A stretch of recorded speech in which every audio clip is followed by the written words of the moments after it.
Oh, I might actually have to stand up for a second and turn the air conditioning off. I was quite warm when I came back from the walk, but it's definitely cooled down. I think we're good. Just hang on 2 seconds.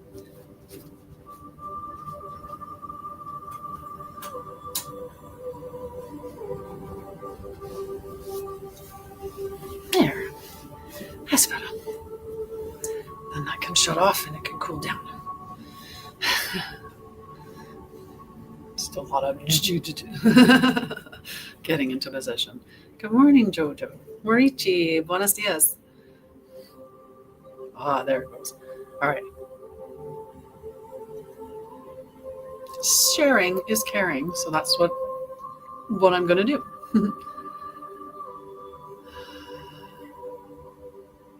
Hello, hello.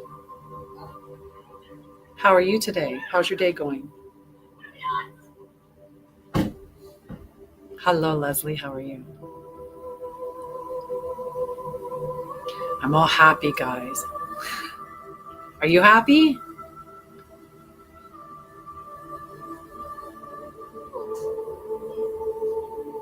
How's your day? Sorry, just sharing, guys. Whoops. Went to share and then I... You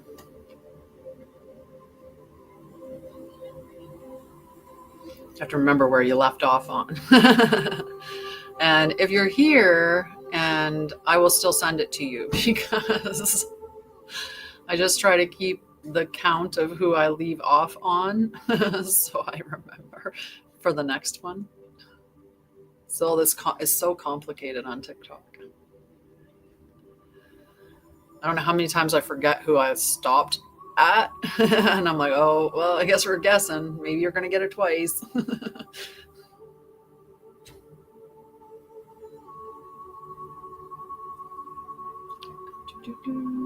Okay, we're good. We're good. We did all the sharing. Sharing is definitely caring. How are you doing? How's your day? How's your week? Hi, Nona. How are you, love? How are you? Oh, an itchy foot. I'll tell you this funny story. I was painting, like doing watercolors. And as I was painting the watercolors, and then I went to dip the brush to rinse off the paint, right, in the thing, and I dipped it in my teacup, and I was like, oh. Oh, yeah? Who told you? Did you go see a doctor? Hi, Cuddles. Carol, long time friend. How are you doing?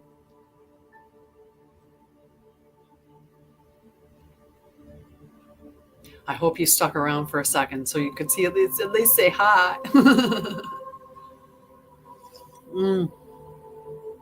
So hot. It's brand new. Hot tea. Ah, so good. So good.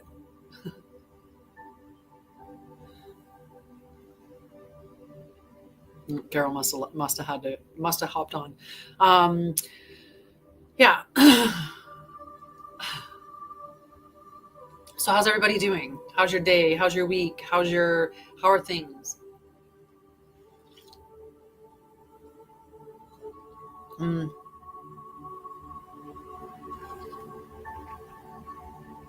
But what do you feel? Like when you check in with yourself, like what is your internal system saying? Right? It's not that we can't use doctors or diagnostics or all of that stuff, right? Like it's valuable. And even getting someone who has keen insight. I mean, dogs are known to sniff out cancer. There are people out there that are very intuitive. And so, but what do you feel? What do you feel in your body? What do you feel is the correct thing, or what is it aligned with in you, right? When you do a systems check.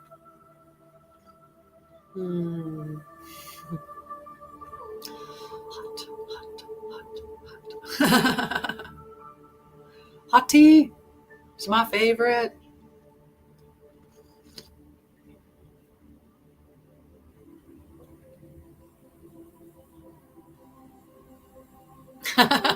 I love how AI like tags the video with the stuff that you're talking about. So I was talking about watercolor paintings because I do love to do watercolors. Some I do are great. Some I don't even, I just play. Um, I did this picture for my mom. Now that we're talking about watercolor. This is two different pictures. So you got that on that side and that on that side. But two different versions of this one where you got lots of them, smaller, where you got more of them, bigger. You know, I do landscapes sometimes.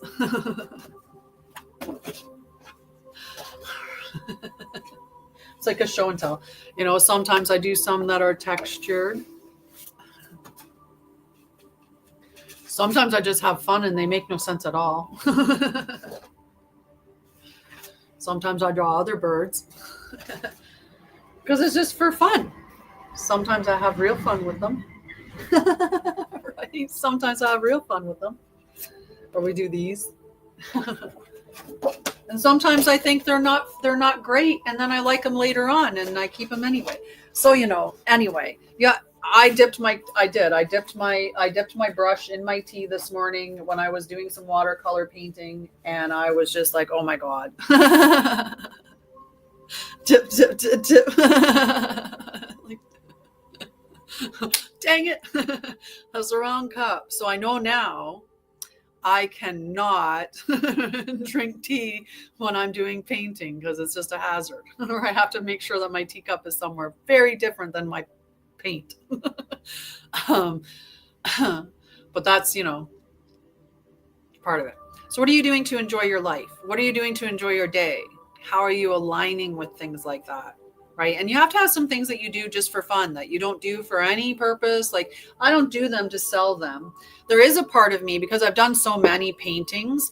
I do have a plan. So going at some point, it's in the works. I'm establishing an apothecary. So I'll be making holistic and natural, organic, like shampoos and things like that. There's a bunch of products that I want to bring out for this apothecary. So I'm planting the seeds for this right now. I'm getting you guys all geared up for this beautiful apothecary that I'm going to have and all these beautiful things that I'm going to have. I lost my train of thought because I started thinking about the apothecary and then I got all excited about that. Oh yes. So my plan is that when someone purchases a physical product from me, they're going to get, I'll grab it. Give me one sec.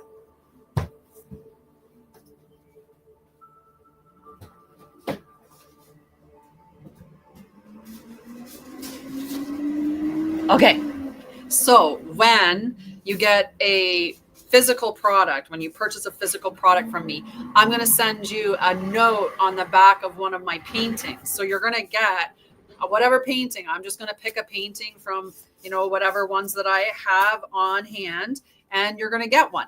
And you might get one and say, that's like fantastic. And you might get one and go, oh, what is that? You might just absolutely love the one you get.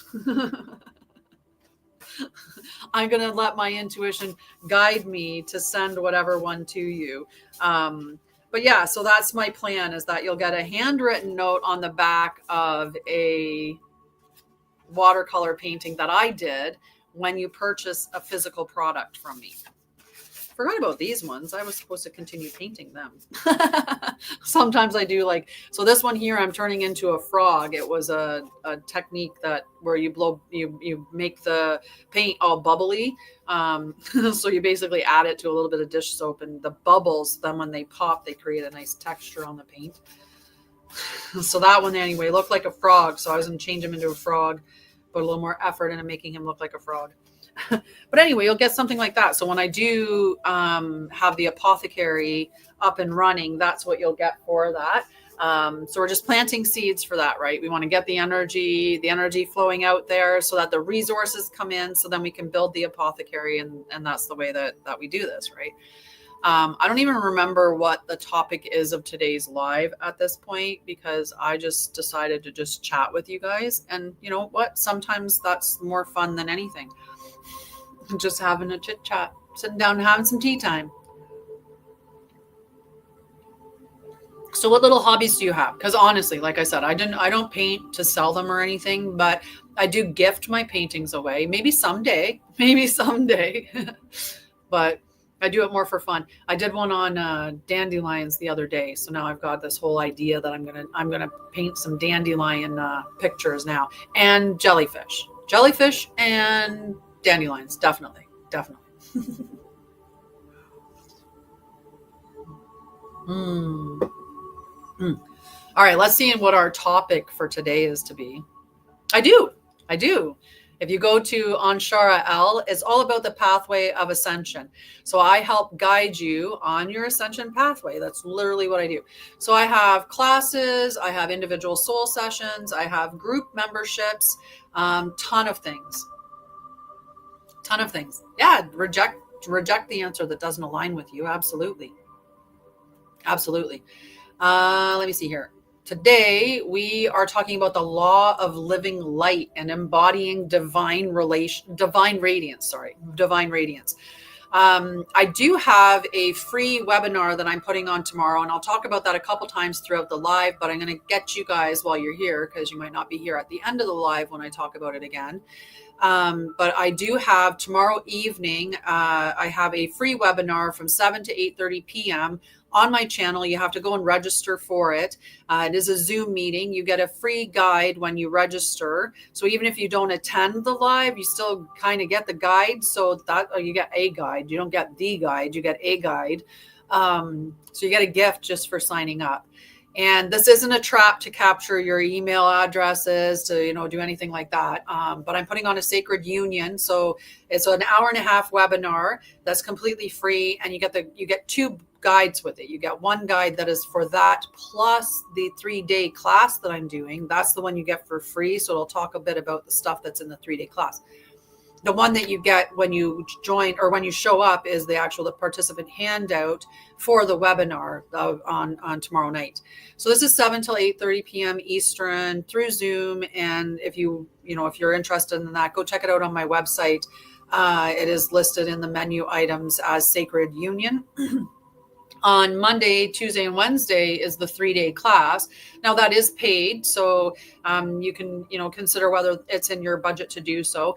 If for some reason it's not, definitely connect with me. One thing that members of my subscription groups get is discounts. And for the group that you pay $11.11 for, like $11.11 a month, you get a 5% discount off of the events that I'm putting on. In the group that you are paying $22.22 for, you get a 10% discount. In the group that you're paying $33 or $44, because I have several different groups, in those groups you get a 15% discount. So the group pays you, but you get a lot of value for joining these groups. So when I put on the events, I set it up so that it's structured that way, so group members get the discount.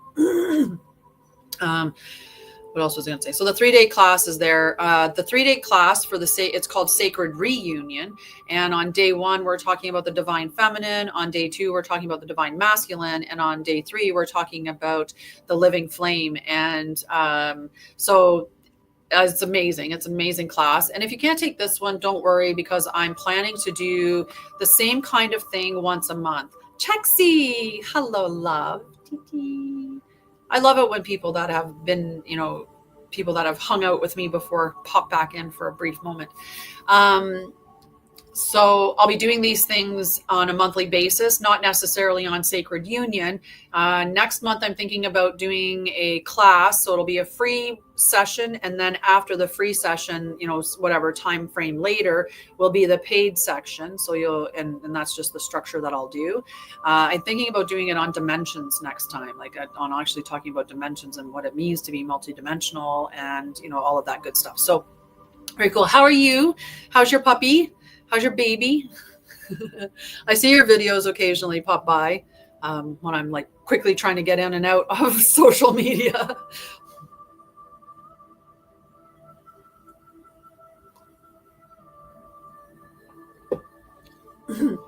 All right, we're going to do some school today, or do some education today. From what you hear, you don't have your dog no more. Did you, what happened? Paco, okay. I was like, I'm like, which part is the dog or not okay? That's where where text messaging back and forth can make it challenging. I'm glad Paco is adorable. Of course he is. Of course he is. I'm sorry, I'm enjoying my tea so much because it's the perfect temperature. We will get started with what we're going to talk about today, which is the law of living light, embodying divine radiance. And I am broadcasting on TikTok and YouTube. So you'll see me looking between the two quite frequently. My head will be like, da, da, da, da, da, da. Just until you guys get chatting, and then I'll focus on one or something. But so today that's what we're talking about. We're talking about the law of living light and embodying divine radiance.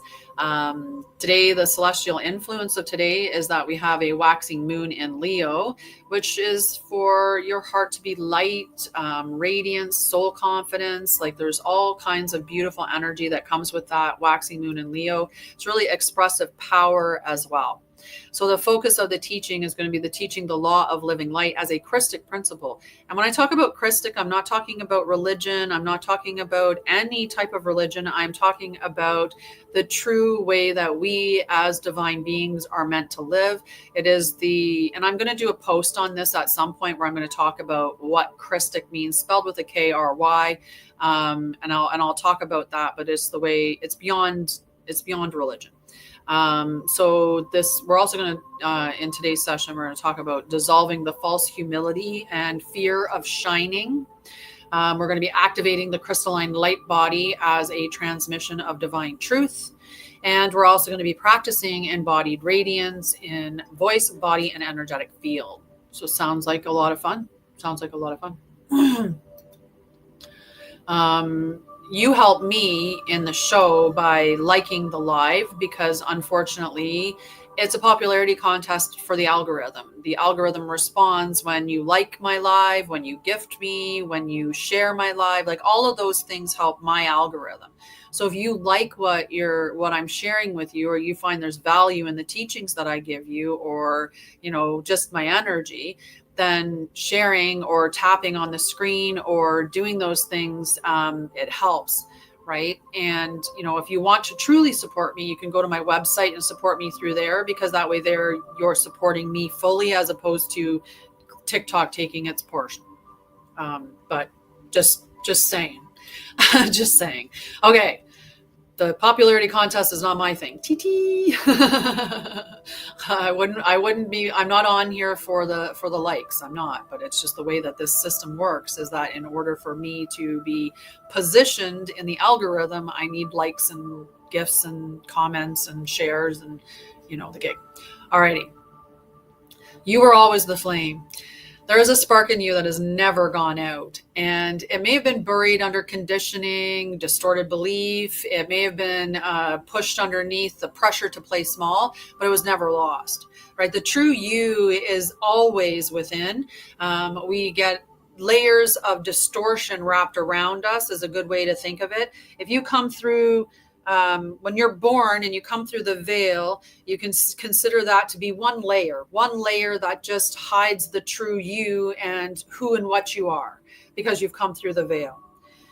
When you start to have all the things happen to you, it's just more and more layers that block you from your true essence. And the masks that we wear and the ways that we give up on our own authenticity in order to maintain attachments or connections is what continues to apply those layers. So every time that we get hurt or something happens to us and we change who we are inherently, so right from the get-go, if you're in school, and I use this example because I had children, so it's a good example, but if you're really, really, really into Digimon, but everybody at school thinks Pokemon's the best thing, you can go to school being really excited about your joy of Digimon and be ridiculed for that. And if you give up the Digimon and start to like Pokemon because that's what everyone else is doing, that's you applying another layer over yourself that's just detaching you from your truth. right? That's another layer that you're not being authentic. And you've treated that to maintain as part of the collective or part of the group, right? And we do that all the time. We do that all the time. When children are sent away from their parents because they're misbehaving and they're being emotionally, say, angry, let's say a child's having a temper tantrum, and they are sent to their room to, go get away from you, go in the room until you can be, like you can be more tolerable or palatable for society. What that teaches the child is to abandon their emotions to maintain connectivity in the group that they're in. Right. So this is like significant, that the way that we apply these layers, right? Every time that you shift and society tells you shouldn't be that, or you can't be that, or it lies to you completely about who and what you are. Many people who have spiritual gifts, and we all do. It's just a matter of how much density are you carrying that is weighing you down, or how many veils have you applied to yourself, all these layers through the treatments that we had as children and so on and so forth that have detached us from our truth. How many of those have you applied? And that's going to have you more detached from your divinity. Hi, Troy. How are you? Oh, sorry. My mom is really busy right now. She's been helping my brother, and I'm moving. And what do you mean? But what about civility?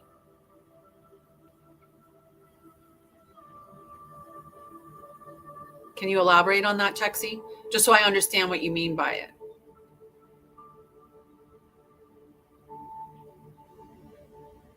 Oh yeah, it's usually the way in what it's done. The child is being rejected for their behavior, for the way that they are, right? And most times parents don't have that or that don't have that explanation or that encouragement to say, right? And it's understandable yelling and screaming in the middle of, the say family dinner, having a fit in the middle of family dinner.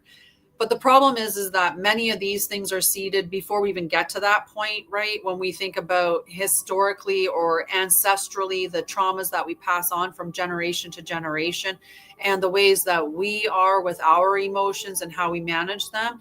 So to be a safe and adjusted and, like fully aware parent, raising a child is going to have different results with that child than a parent that is completely, overwhelmed by their own traumas and never having been taught how to manage their emotions or anything either. Because a lot of it comes down to those conversations, right? The conversations that we have with the child as we're raising them, and also the way that we also respond with our emotions, right? And there's a lot of suppression and muting our emotions that's going on.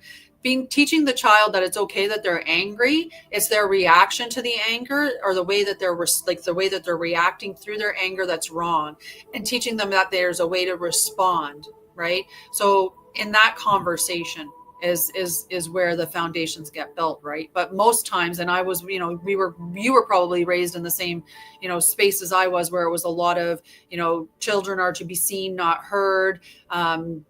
Just go on, get like there was a lot of just get out of here kind of mentality with our parents. Right. But yes, I understand what you're saying about, just allowing, and it's not about allowing the behavior or saying that the behavior is tolerable, right? It's about working through the behavior in an appropriate way. And unfortunately, it's most often times that you're behaving in a way that I don't like. So I'm going to send you out of my space, and you can come back when you are how I like. So it's a rejection of the child, and that's how it's interpreted. And as a child, it's different when you're an adult, right? It's different when you're an adult and you can comprehend it that way. But as a child, you're being rejected because of the emotions that you're displaying at that time. And you're not a part of the group or the collective, right? The community. You've been shunned from the community because of your emotions, is how it gets interpreted. So you were not sent here to earn your light. You came here to remember. And that's a part of the great joy, is the amazing awakening moment when you finally remember your divinity. You can't have that ever unless you forget, right? You could never have that experience unless you forgot beforehand. Hmm. Yeah. Well, you can always hold them to task, right? right? Because he shouldn't, if he's not doing his job, right? Call him out on it. Call him out on it.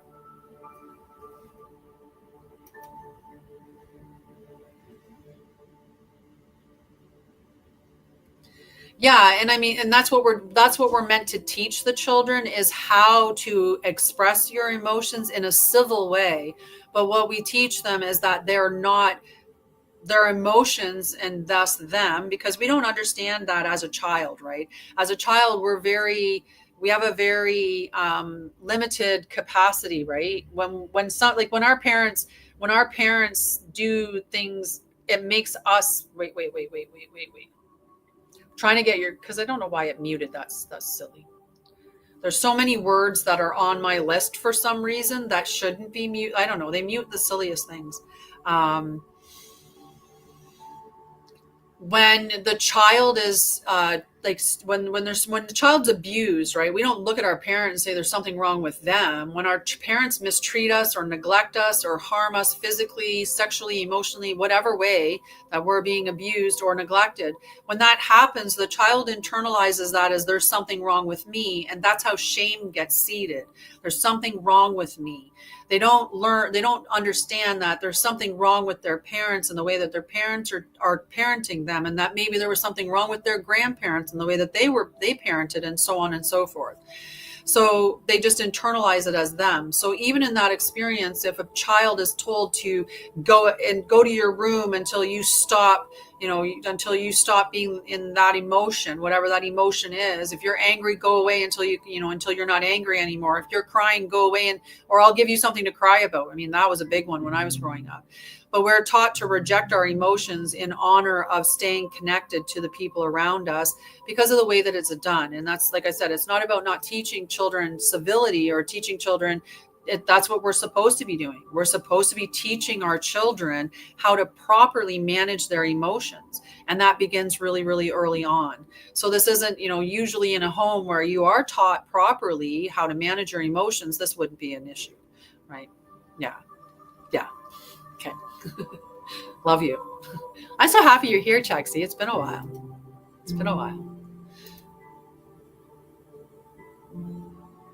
Oh.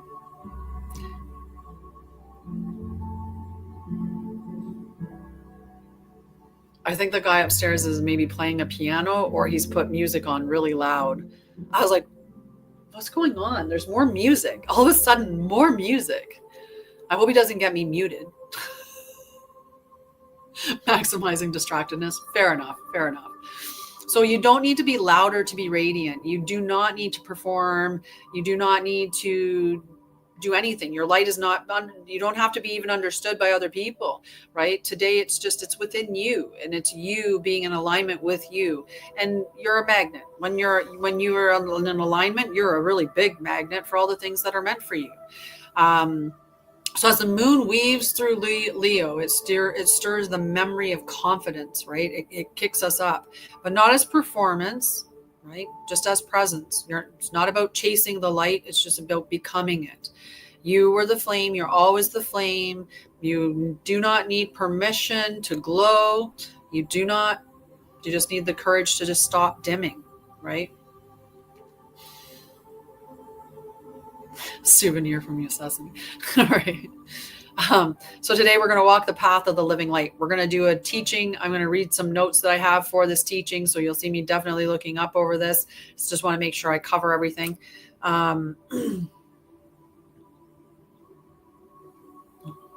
And I'm going to flip my phone so it stops distracting me, because it'll flash and I saw a message, and I don't need to be looking at messages while I'm on here. I'm on here for you right now. So yeah, let's get to the teaching. All right. So the law of living light. So this teaching is going to return us to a fundamental truth.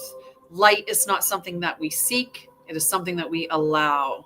It is the natural result of just aligning with our core essence, with the divine order that's been woven through creation, right? So we're just aligning with our truth. That's all it is. And in aligning with our truth, you are ascending. That's literally how you ascend. We're taught to be always seeking outside of ourselves. Even in religion now, or in religion, sorry, not now, but in religion, the message is that there is a savior outside of you. Good morning, Doris, right? That there's a savior outside of you that's going to, help you. And whether it's, and even in society, it's either that the government would help you, or that, this person's going to save you, or this person or that person or whatever. As young girls, we are fed tons and tons of fairy tales where a prince is going to come and save us, or a knight in shining armor is going to come and save us, right? There's a lot of, savior mentality that is seeded into society, because then that just takes you away from the fact that you're the savior. You are your savior. I can't do anything for you. I can't. I mean, you can do many, many, many things for people. And, some people will respond in one way, and some people respond in an entirely different thing, but it doesn't change what you've done, right? You're just doing something for people. For instance, there is a story online of a lady, and it's a news story. She's on the news. She has, I think she's in the UK, and the UK has set her up with a container home for her and her children. And she's upset that it's a container home, that they would expect her to live in that. But you could go to some spot in Ontario right now where there's a homeless encampment and offer one of those people a container home, and they would be jumping at the chance to have a container home, because it's a home. It's a roof, it's a windows, it's a door, it's walls, it's a bedroom, it's a kitchen, it's a bathroom, it's a shower, right? Like, it's providing those things, right? So what people like, so saving isn't the thing, right? You would think that the person who has fled whatever country and is being given a container home to live in with their children, and have been given funds to survive, that they would be very appreciative of that, and they would say that government as a savior. But they don't. They're not happy with that. Whereas you could inarguably do that in other spaces, and people would think that you were saving them, right? But you save yourself is the point, right? In order for you to be saved, you have to recognize, or you have to be sovereign. You have to make those choices. And in the sense of, like, I've been doing healing for years before I worked in trauma and mental health and running my company. Before that, I was a nurse for 20 years, and I see it all the time. Like, I can tell my patients to do this or do that, but they don't. And so then they come back, right? You can tell your patients, hey, you know what? You need to, you need to watch your diet. You need to reduce processed foods. And they go home and continue to eat the way that they've always eaten. You can tell your patients they need to go for walks. You can tell them to reduce stress. You can give them all kinds of advice. I don't know how many clients I've worked with over the years where, even for free, and especially for free, I find for free, it's the worst. The free ones are just like a slap in the face, because you do all this stuff and give to somebody for free. Or me, I give over and above and beyond. I always do. And, I shouldn't say that. I'm going to stop saying always. We stop doing that now. That's super cute, Carol. I don't do that anymore. I used to overgive to the nth degree. But people don't appreciate what they're being given. And at the end of the day, if they're getting it for free, they don't think the value, they don't have that concept of value. Like, they don't value what they're being gifted. And at the end of the day, you're the one that has to implement it. I can tell you to do breath work. I can tell you to journal. I can tell you to, do somatic things. I can tell you to meditate. I can tell you to do a whole bunch of things. But unless you actually do them, it's just information, and it's just falling on deaf ears, right? So it's all about, so this is what I'm teaching you, is you're the savior. You're the one that has to embody it, right? You're the one that has to be the truth, right? You're the one that has to. And instead, they get us seeking everything outside of ourselves, as if that's what's going to bring the light to us, right? That's going to do it for us. Whether it's, being on a stage in Hollywood with millions of fans, that's you becoming light, right? That's you chasing starlight, stardom, and all of that. Or, we're seeking all of these big shiny things, the next best thing. That's us seeking light outside of ourselves for that fulfillment. And for someone to come along and do something that's going to radically change things. We're the ones that has to make the change. It starts with every single one of us, right? Like, I laugh at it so many times, like the world that we live in, and how is sometimes you kind of question if it isn't just run by monkeys. Maybe that's the whole deception that we've been taught. Maybe that's the most incredibly like deceptive thing that they ever taught us. They told us we evolved from monkeys, but maybe we didn't. Maybe what it was is that we're being run by monkeys, because I just like, honestly, we complain about, like, when you look at the way that it works, right? So when you look I've been in Alberta and I don't live there now, but I lived in Alberta for 14 years and I've seen what they do when you go into an environment that has musk eggs, which is literally like the whole environment. You can see the oil is just saturating everything in the environment. Sorry. People on YouTube are like, she's so weird, because they don't see the gifts when you give them. They just see my reaction. But she made me a fairy briefly. So, it's like a girl with pockets, which this dress has, I will tell you. It's a big joke with women, right? I feel like I'm an advertisement for ADHD in that moment. I feel like that was we're talking about the topic, the fairy wings conversation to there, back to pockets, to talking about before sleep. See, if that's you, hi. ADHD. Every day. Yeah, and then you completely forget what you were talking about, and it's just on to reset. It's like a reboot, right? This is your reboot. Yes, so the fairy wings got me going into that space. So embodying it, right? We're meant to be embodying the truth. And when we're talking about like the clown world and the monkey world, and how I think that we're being run by monkeys because it's the only thing that makes sense. We're like, wait a second. We got a plan. We got something. We got to talk about this. We got to, and they're like, I mean, the fact that they're like literally our free energy sources and ways to do that. And I'm entertainment purposes only here, because we got to be careful what we talk about. Certain things, you get in trouble from TikTok for talking about certain things. If they think that you're being like 100% serious, they want to come after you, which then makes you kind of wonder, why would you come after some silly person saying something silly if it's not true? Like, what's the threat then? It's just silliness. Like, why would people believe it if it's not true? It would be easily provable that it's not, right? So you should have nothing to worry about. If it's false, the false is always found out. Like, you can't hide the truth for long. It always comes out. So then you shouldn't worry about it. If I'm just spewing lies, then it shouldn't be an issue, right? It should be a non-issue. You just let it go. Just saying. But that's not what I was getting at. So, we get all these things. I was talking about the oil fields and how I've seen what they do when they go through and do their reclamation, right? Like when they actually go through and they reclaim the musk egg spaces, it absolutely radically changes the environment. Like, it's actually an environmental thing, what they've done. When they're mining for oil, they have the pump jacks, which is a machine like this that's going up and down and is pumping the oil, right?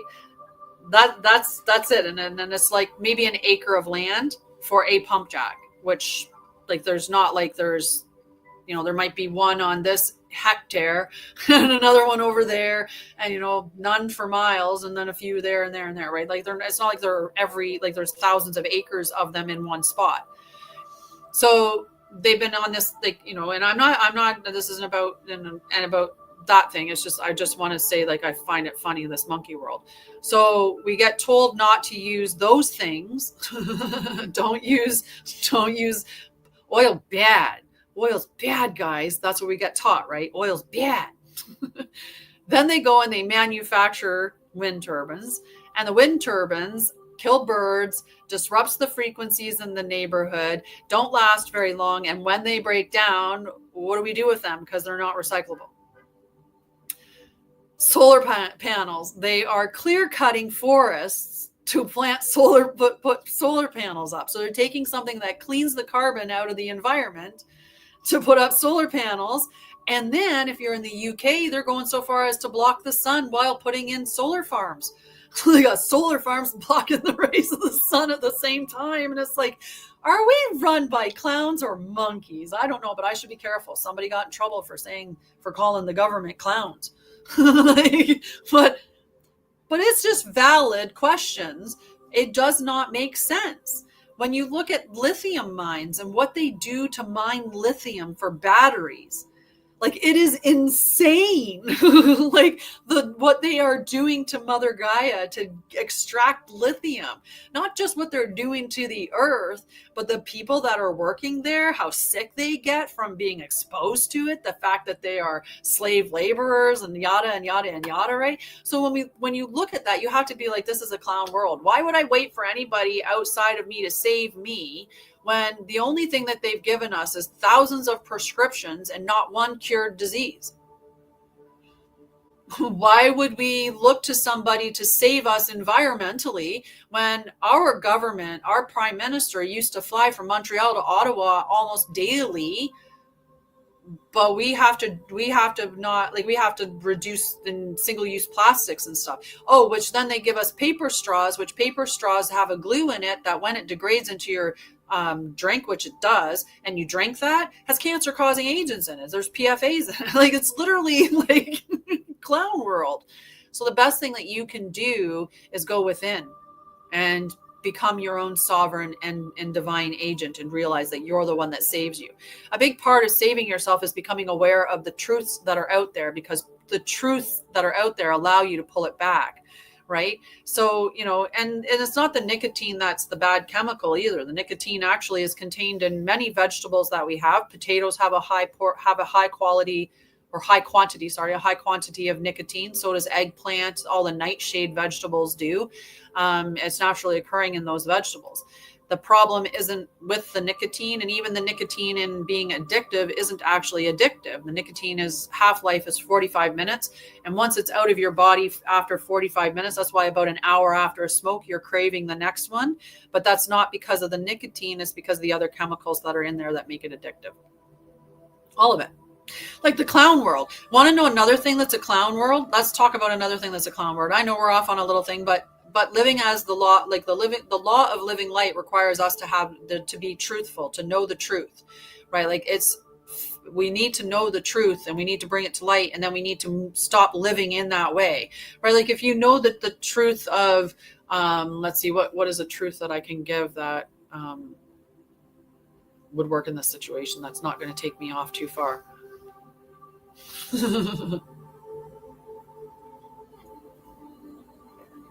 Okay, this is one, it's not even off on that. That's so cute. I'm so glad I put that one up. That one's so cute. Hi, Jess.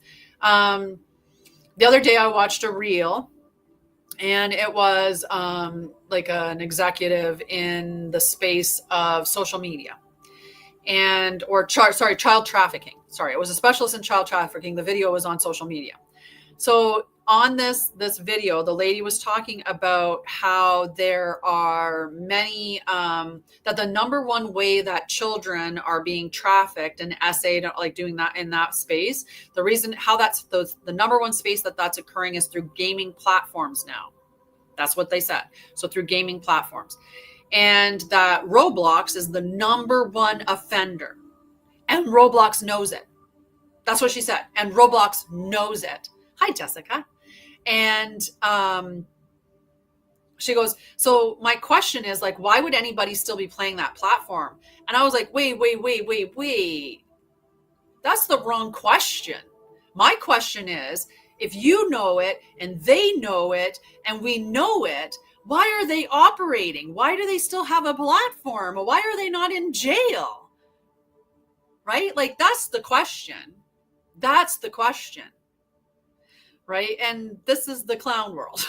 So, right, we need our sovereignty back.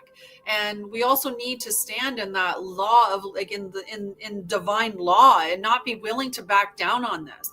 Every single person who uses Roblox that is not a predator, and every single parent that has a child that either is using or has used Roblox or uses any other gaming platform, should be all over their government, should be all over wherever you have to go to fight that, to bring them down, to bring them to justice. They know it, and they're allowing it, right? This is what us being sovereign is all about.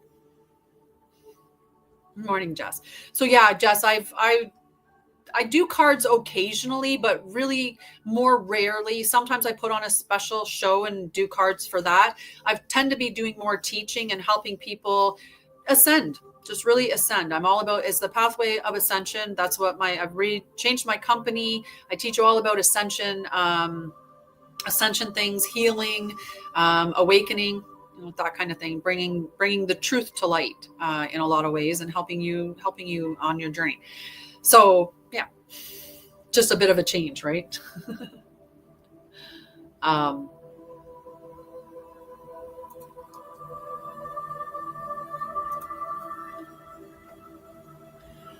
You know what I have, Jessica, and sorry, Jess, what I have, it's actually on my website. I do a soul letter. What I do is I channel your oversoul and I channel your guides, and then I write you a letter from your oversoul, like, so from your higher self. That's what I mean when I say oversoul. It's just the language, right?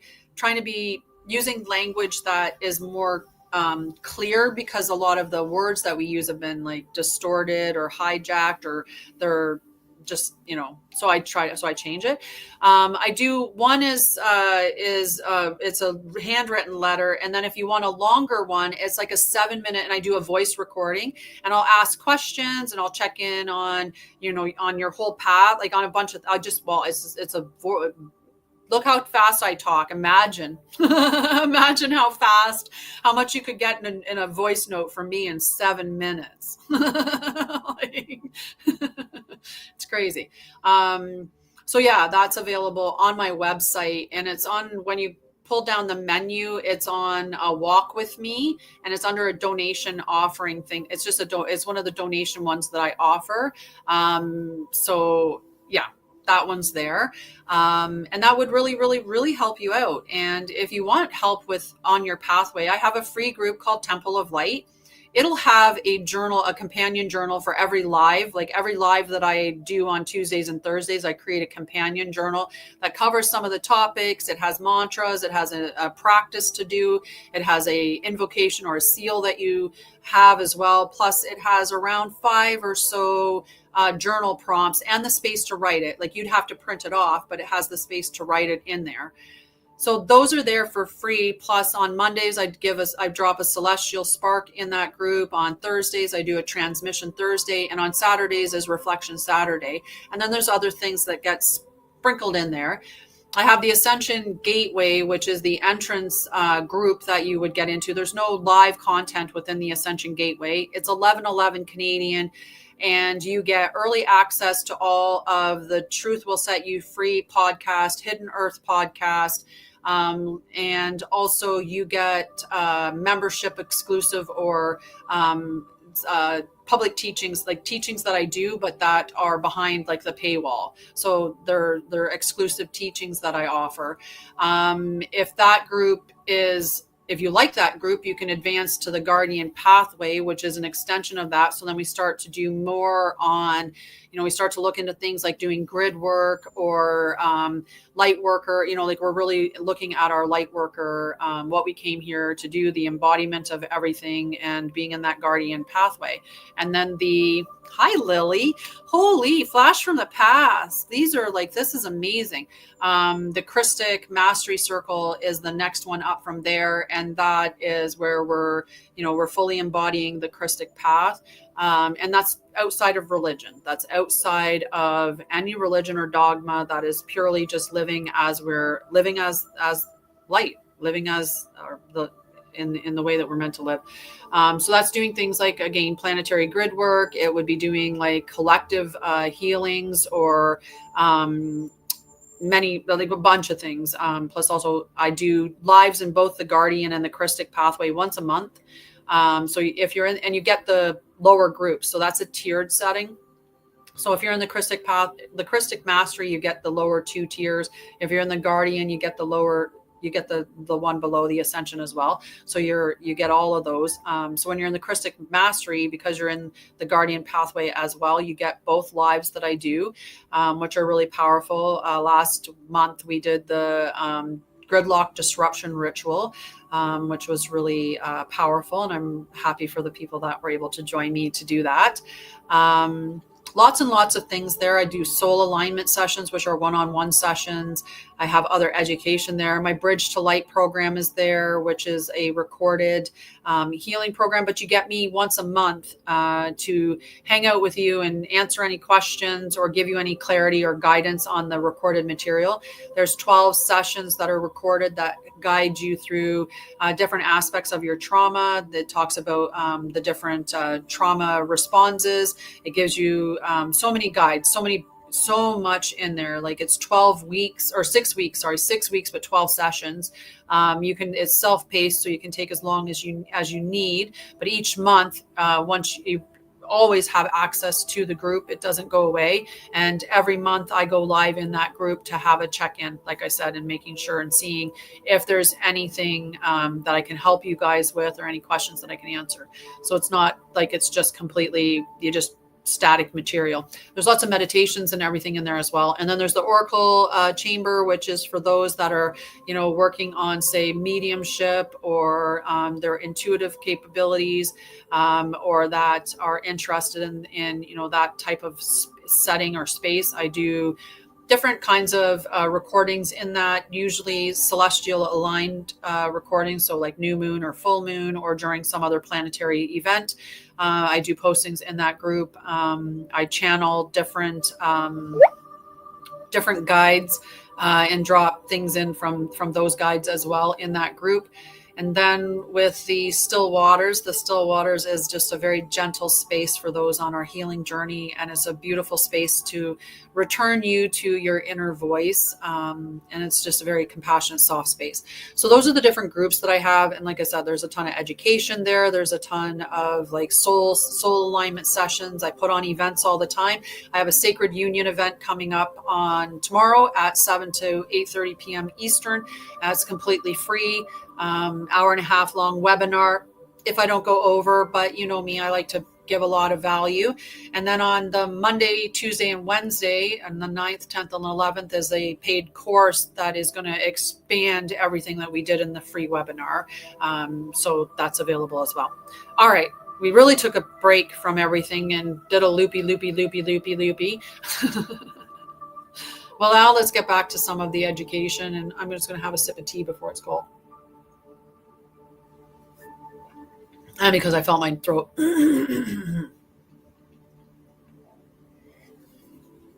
All right. So to embody the law of living light is to stop striving to shine and instead to just anchor your presence. And you do not need to be more than who you are. You simply need to stop resisting what you are. Light becomes effortless when you stop editing yourself. Right. And that's a big thing. Like, how much are you editing yourself in life? Right? How many times are you correcting yourself because you think that you have to be a certain way because of what people are expecting from you, or you have to be a certain way because of what society says, or because the people around you are, chastising or criticizing or judging or, making you feel bad because of the way that you are. It takes a lot of power to stand in the face of adversaries, or to stand outside of the norm. It's really challenging, but that's a part of the work that we're, that we want to move ourselves through. It's not easy for me in in mainstream, life to exist with the messages that I bring out, because I get a lot of criticism or attack or, laughed at or mocked because they don't understand or that it's not part of their belief system. But it doesn't stop me from just being me or embodying me. And I would hope that, you can do the same. So the law reveals that radiance is not the same as charisma. This is not about, being charismatic so that you can encourage people. There's no manipulation with that. Just as you align to yourself, the more that you align and the more that you let go of the things that are making you dense, which is all the toxins that you're ingesting, which is the traumas that you're storing, the energy that you're storing in your body, and the misalignment with your truth. When you shed those layers, you naturally glow from within. You literally shine, right? And that's why some people do look like sunshine.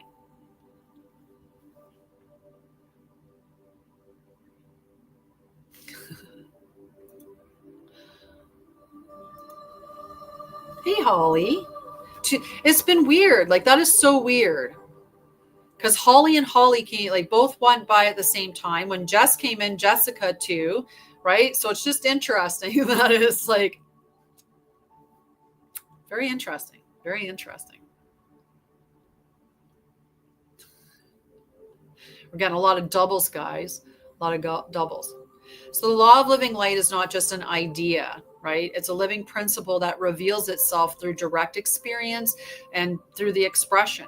The law of living light is active, it's intelligent current of divine truth. That's all it is. It's just living in the truth and not allowing anybody to convince you otherwise, right? So if somebody came to you and you know Jesus to be true, and somebody came to you and said Jesus is a lie, you don't listen to them like talk and then all of a sudden go, yeah, no, you're right. Right? Because you know it's your truth. It's the truth. You don't allow somebody to sway you or convince you of something different. And that's the important part. When you step into that, there's no compromise to your values or to your knowing. You embrace who you are. It's not like you would be sitting there going, I love painting, and then someone come across and tell you that's just silly, or and then, okay, well, I'm not going to paint anymore. I'm just going to stop painting because your opinion outside of me is going to change me, right? It's not about that. It's about knowing who you are and honoring that and living that. It carries both clarity and compassion, right? It carries both precision and grace. It is not symbolic, it's structural. It creates the framework for harmony in all dimensions. When we speak of living light, we're speaking of the energy that purifies, organizes, and reveals.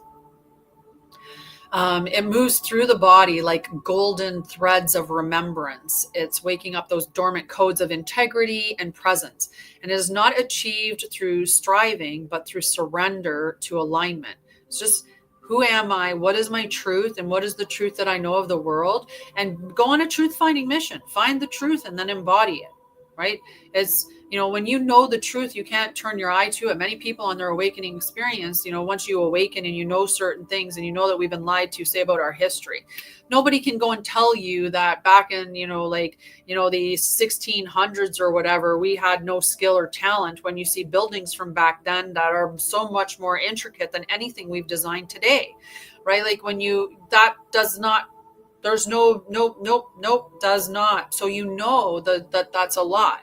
And, and when we acknowledge the lie, you can't go and say to me later on, yeah, no, like really, truly, this is, and I'd be like, no, bro. No, sorry, you can't convince me. You cannot convince me of otherwise, right? And so once you know the truth, you can't be swayed. And that's how you embody that light all the time. It's just about surrendering to the alignment. So you don't have to prove anything, right? You're not proving anything. You just become the transmission. The more that you're in alignment, the more that your frequency is going to be resonating in a space that's going to be making changes all around you, right? And we talked briefly about being a magnet, right? I think Chexy said Yosemite from a magnet from Yosemite at that time. Your words carry coherence. Your silence carries a signal. Like just your presence alone is enough to shift things in the world, right? Your presence just becomes a field of truth in motion. You're walking truth through, irritating people, right? Triggering people, waking people up. And that's what you're supposed to do. Just by being you, not having to fight anything, not having to have a big battle, not having to do anything. You're just truth walking in motion, waking everybody up around you, or causing the triggers or the frictions that are necessary, the ripples in the field that are necessary. It's pretty cool. Pretty cool. So this law teaches us that we are in right relationship with our truth. Our energy field becomes self-illuminating. That's what it teaches us. So we do not need to market our radiance. It becomes naturally recognizable. Anything aligned with the truth, the truth, love, and the divine will becomes self-luminous. This isn't arrogance. It's just the divine structure and the way that everything is always meant to be, and how it always works. So as we align more and more deeply, we don't shine to be seen. We shine because we are home, right? We shine because truth actually glows. I think that sounds pretty cool. And that glow becomes a beacon, not for attention, but for remembrance. It depends on what you mean by triggering, right?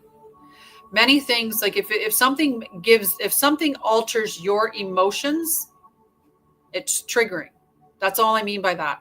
And triggering is a beautiful thing, because it allows me to know that there's something underneath there that I need to address. There's something that's coming up in that I need to look at and examine. And when I examine it, I bring it to light, and then that's when I move through it and I can clear and transmute the energy that's there. Right? If somebody comes in and let's say somebody started calling me old, and I got all upset by that because maybe there's something that I have. Maybe I have something in me, right, that's bothered about aging, or maybe there's something in there that's, like worried about looking a certain way, right? That would be my opportunity to assess those things. But the trigger needs to happen. It's just about bringing about it.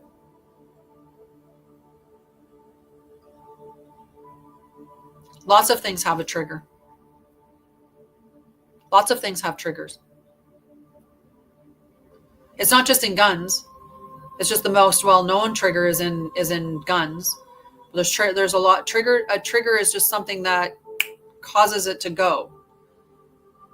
Right? It releases. Right? When you pull that trigger, it's releasing a pin. So there's, in many industries, there's triggers that release a mechanism. That felt like it sounded like I was saying it weird. That release a mechanism, and that's what the trigger is, right?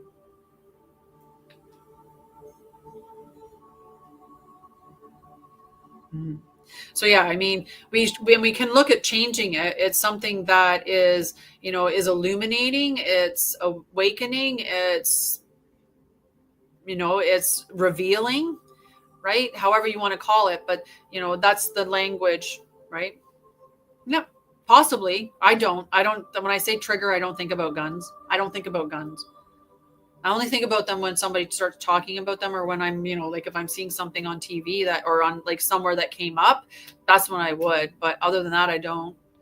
To me, when I think about that, when I say that word, or when somebody says that word, I think about literally probably more wokeness, where people are like freaking out in public over something small, right? That's maybe what I would think, but I would probably just think of it as just something that's, causing a reaction. It's something that's causing a reaction in you from some external source. Because it doesn't have to be a person. It could be something, right? You're late for work, you're rushing around, and like, everything's seems to be going wrong in the morning. And you catch your bag on the door handle and get all tangled up in that, and you start yelling at that door, becomes a trigger, right? And it's, even though, it's just a door, just as an example, but I understand what you're saying. And then, I can appreciate that as well. Right. So we just begin to glow. The more that we speak the truth, the more we glow. And it's not an artificial glow. You don't need to put any glitter or shiny stuff on you. You don't need to wear bright colors or do fancy things, or, it's not about show. It's just literally you glow. You glow from the inside out.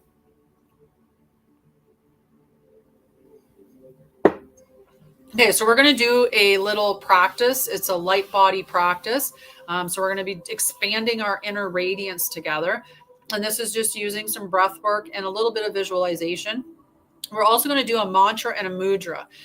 So a mudra is positioning of your hands, and a mantra is a verbal, is speaking something, right? So the mudra that we're doing is we're literally holding our hands up, right, outward in front of ourselves, with our hands, palms facing outward at shoulder height, right? So we're with our palms at shoulder height. So this is the mudra. The mantra that we're going to say is, I allow my light to be seen. Okay. But what we're going to do is, in a seated position, we're just going to close our eyes. We're going to visualize a crystalline sun within our heart. On each inhale, we're going to expand that sun. On each exhale, we're going to radiate the light through our pores, right? It's visualization, energy work. And we're going to do this 8 times. Okay. So inhale, bringing in and expanding that light and just glowing it out through your pores. I allow my light to be seen, with our hands up like this. Okay. So eight breaths. All right. So we'll try to keep count together, and close your eyes. Okay. So first thing, Close the eyes. Breath in. Out.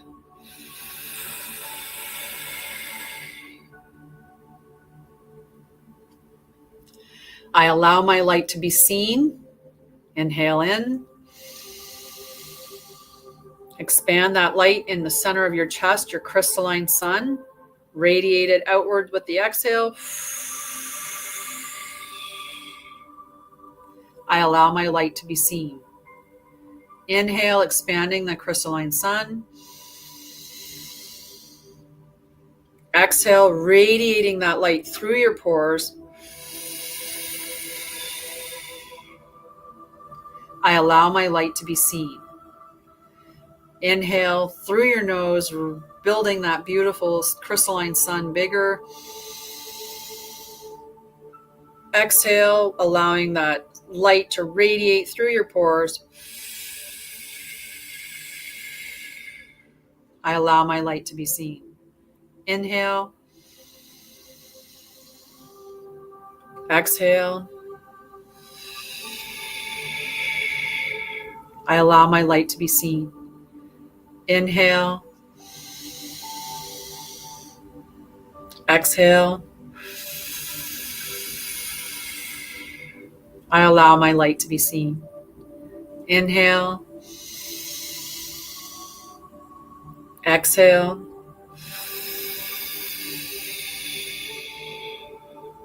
I allow my light to be seen. Inhale. Exhale. I allow my light to be seen. Do you feel bright? I feel bright. Holy, that was really bright. How do you feel? Did I do 8 times? I think I might have lost count. You feel bright? Everything feels so bright. How fun was that? So that's a practice that you can do to light yourself up. Okay. So humility, the question and answers that I have for us today are based upon humility versus hiding and radiance versus ego. So these are some common questions and their answers. So 1, how do I know if I'm hiding or being humble? Humility honors the truth. Hiding avoids being seen, right? So when you dim your light to avoid discomfort, it is not humility. It is fear. Humility stands tall in truth, even when it doesn't demand the spotlight, right? I have people in my circle. Hi, Riza. I have people in my circle. Carol, for one, if you don't mind me saying so, but Carol as one, she doesn't demand the spotlight, but she stands in her truth. She stands very firmly in her truth. So that would be an example of humility within your practice. And even though I'm here on a stage, I'm not doing it for, the likes. I've said clearly, the only reason I ask for any of that stuff with the likes is because the algorithm works that way. In order for me to be seen, right? In order for me to be positioned on the FYP page, I need likes, shares, gifts, comments, like all that stuff moves me up in the standings. It's not me, it's the algorithm, right? I'm here for me and for you, but out of purity, like there's nothing for that. I'm not here to be in the spotlight. So isn't radiance egoic though? Radiance is egoic when it seeks validation. Radiance in alignment is service. You become a lighthouse, not a spotlight. There's a difference, right? You want to be the lighthouse, not the spotlight.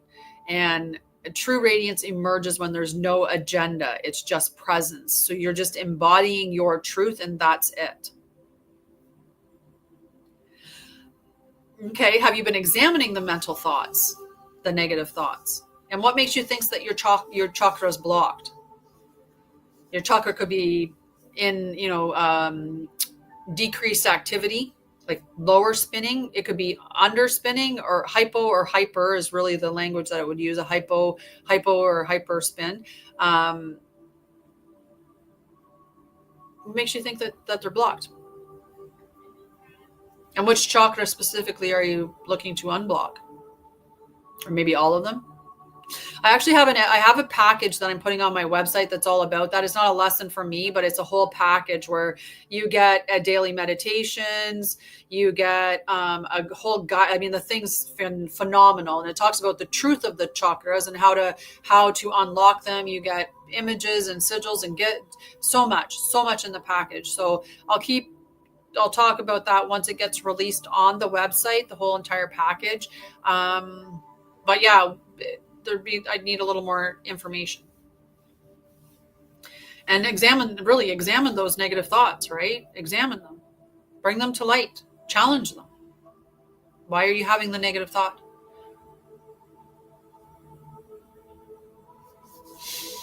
So how do I discern when it's my time to shine?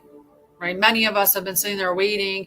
Like we all, there's a lot of us out there that have an idea of, doing some work or doing something in that way, but we've hesitated to get started. We've hesitated to bring our light to the world. We've hesitated to shine. And so how do you know? How do you know when is the time? Well, your radiance doesn't wait for permission, right? It just listens. So your inner compass will whisper when it's time to speak, move, or create. Radiance, I had the hiccups. Radiance arises naturally when you stop second guessing your purpose, when you just embody it. Right? You don't second guess yourself. There's a reason why you have the thoughts. There's a reason why you want to do the things you want to do. There's a reason why you want to, embody the things that you want to. There's a reason why you like the things you like, especially when you allow yourself the most. That's spiritual bypassing, and that's what a lot of people are teaching, right? There's I talk about layers, and this is what we've been talking about throughout this whole episode, is that there's layers. So we have the first layer of awakening, and whether you do it on your healing or you do it on the other way, you have to stop saying that, because as long as you say I can't let it go, then you're going to continue to hold on to it. You're seeding it within you. You're literally spelling on your life saying I can't. So you're like, okay. That's a very concrete word that creates a frame for you. Right? But many, when I was doing my healing journey, when I first healed, I was like, oh my God, I'm going to go and heal everybody. And that makes you be the wounded healer. Hi, Loki. I'm great. How are you? Lots of changes here. It's Alasia. And hi, Elizabeth. When I went through my healing journey, when I first did my healing, I was like, oh my God, I'm going to save and fix everybody. I'm going to save my family. I'm going to fix my family. That's the wounded healer. And then you move beyond to the healer, realizing I don't fix anybody. Everybody has to fix themselves. You're your own savior. I just merely provide you with information and guide you on your journey. You're the one that has to implement it. And if you choose not to implement it, then I'm not going to change you at all. Right. So, but the new age spirituality, there's a lot of it that's looping, and there's a lot of content that I'm going to be bringing out that's really going to be bringing these things to light. Right. Oh, well, that's okay. Stress is not a bad thing inherently all around. Right. Stress mobilizes you. Wow. My brain goes off on tracks real quick. And I lost what I was saying the first time. I'm going to take a sip and it might bring it back. Sometimes it does. I loop back quite frequently.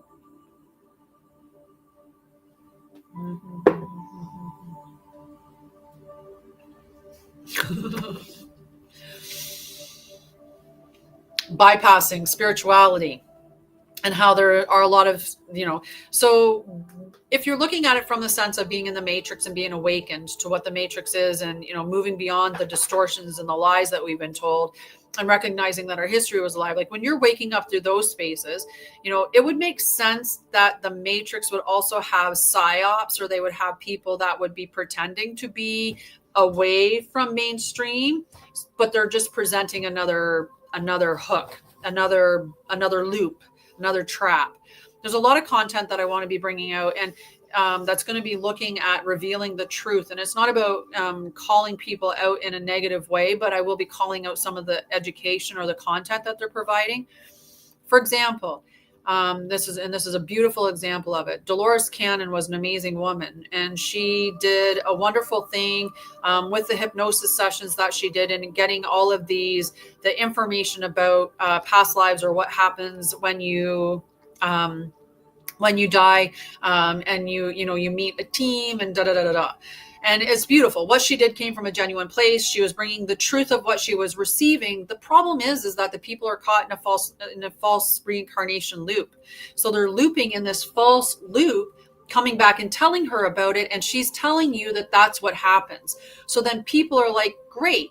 I'm expecting that when I die, I'm going to see a tunnel of white light. And when I go there, I'm going to meet a council of people, and they're going to talk about my life, and they're going to go through what I did right and what I did wrong, and what I need to go back and redo, what I would sign here on the dotted line, and away you go back in karma, baby.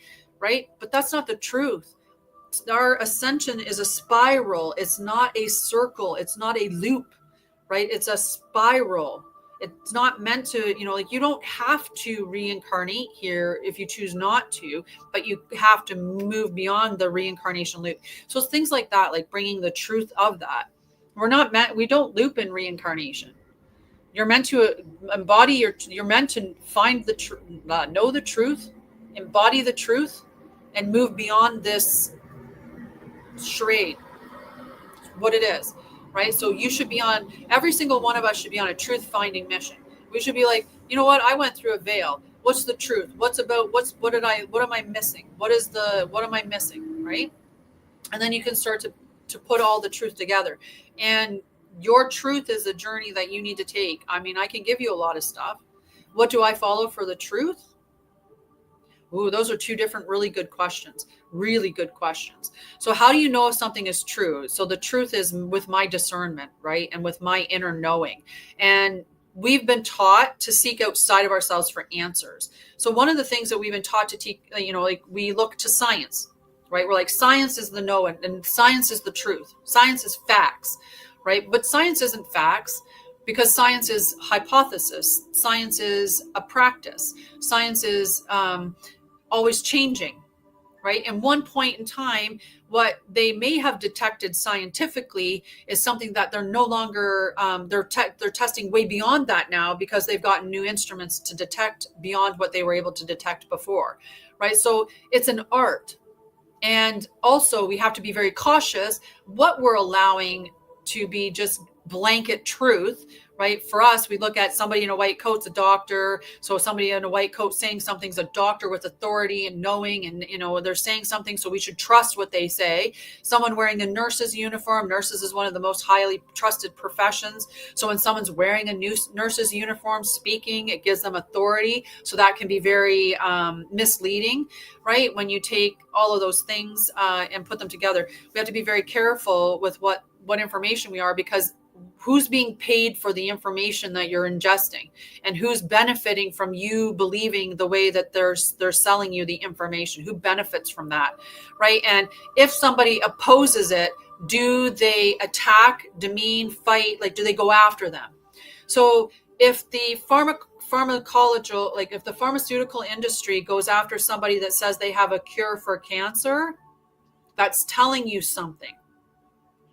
It's not because the cure doesn't exist, or it's not because the person isn't giving valid information. It's because what that information is going to do would take away from them and the money, right? Because the pharmaceutical companies have never brought you a cure for anything, because a cure means less money. A cure means you're not using their prescriptions anymore. So they don't want that.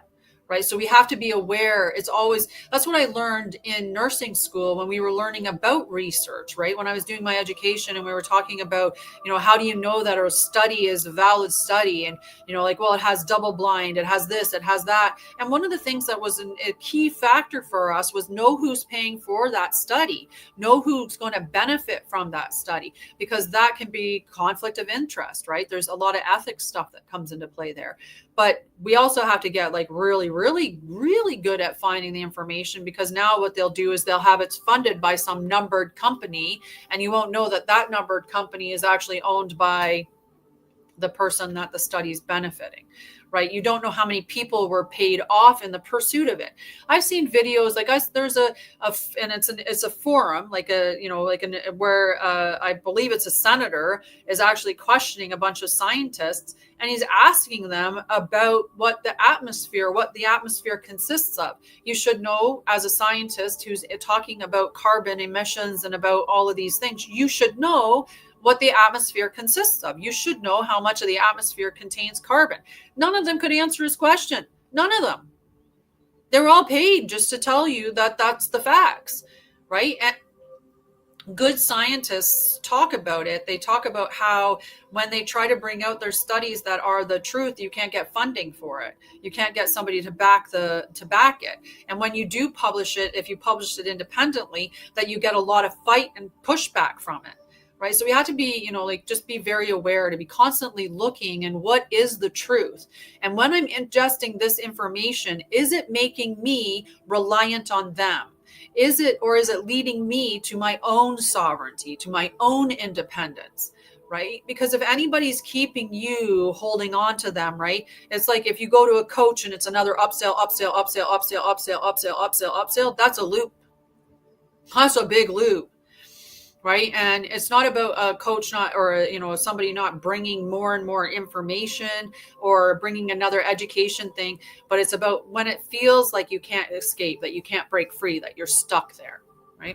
Can there be new souls? There could be a new soul that's incarnated into the earth for the very first time, that has never chosen. Right. Oh, the truth of the truth of the truth.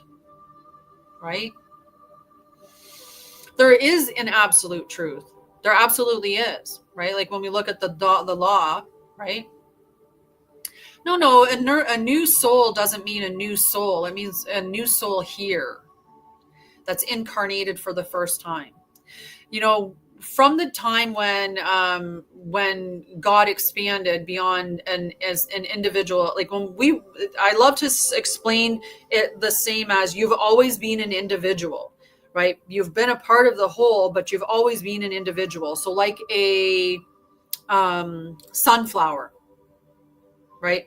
So we're like a sunflower, and God is the sunflower, and we're the little seed there. But we never, even when we're with the sunflower, we're still a whole seed to ourselves, but a part of that, right? When we go into life, let's say that's us being planted into the earth, and we grow and become our own seed, and then we have children and so on and so forth. But if we were to go back to the sunflower, like when we incarnate, we ascend, right? When we do our ascension journey and we go back to the all, we don't lose our individuality. And then we can choose from the all. If I want to incarnate in a different realm, if I want to incarnate back onto earth, but I do it from a sovereign space of knowing exactly what I'm getting into with informed consent.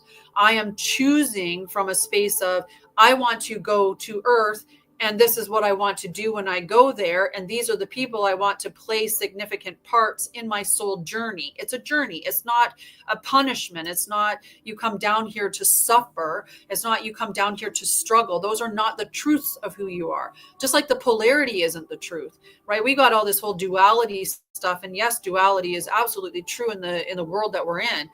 But it's not the duality that we're meant to experience. Like masculine and feminine is not separate, right? Masculine and feminine is not opposite. They're different. They're different energies, but they're not opposite. They're cohesive. They're blended energies. The duality that exists here, like people like to say that evil is the opposite of good, and therefore then God is basically good and evil, but God's not. What evil is the absence of good. So when God originally 12 souls originally were birthed from God, and moments later those 12 souls are, and not that they're special, they're just at a different frequency because they were created right away. They have never forgotten their divinity. They have never forgotten the all, the one and the all. They've never forgotten that. It's just theirs. That's just their knowing. So they're very lucky. That's one thing that is true. Like the closer that you were seeded from source, the more you remember source, the better the easier it is for you. right? The easier it is for you to be in your divinity because you remember more readily. As source separated more than 144,000, right? Numbers, 12, 144,000. They were the next, and they're the considered to be the first wave. That 12 plus 144,000 is considered to be the first wave of souls. And then there were subsequent waves that got bigger and bigger and bigger. As you went further down the seeds, like the seeding of the souls, they were more detached from source. The further detached, the less the ability to remember, until some souls are seated in density. They've actually been birthed in density. They don't even know what's beyond this dimension of density. And all of us are living multidimensionally anyway. Oh, my screen went off. I forgot. I'm sorry, TikTok. I'm sorry, YouTube. Because I wasn't doing anything, so my screen totally went black. Oops. So some souls are very detached from source because of how late they were seeded, and some, they've never lived in earth. Some have never ever incarnated on this earth. They have chose not to. There are, and when they look at them, so there's supreme architects, divine architects, and so on and so forth. The only difference between the 12 and the 144 is that the 12 that were originally created have the blueprints, have certain blueprints within their DNA. Your DNA is your code. Your DNA is what carries with you through every lifetime. It's how you access your higher self. It's how you access your Akashic records. It's the journey within. And that DNA, that crystalline structure, you're a transmitter. You are receiving and transmitting information, right? And your DNA is capable of storing it. They've actually done studies scientifically that how much information they can store on your DNA. And they were able to put it on and take it off. It's kind of crazy.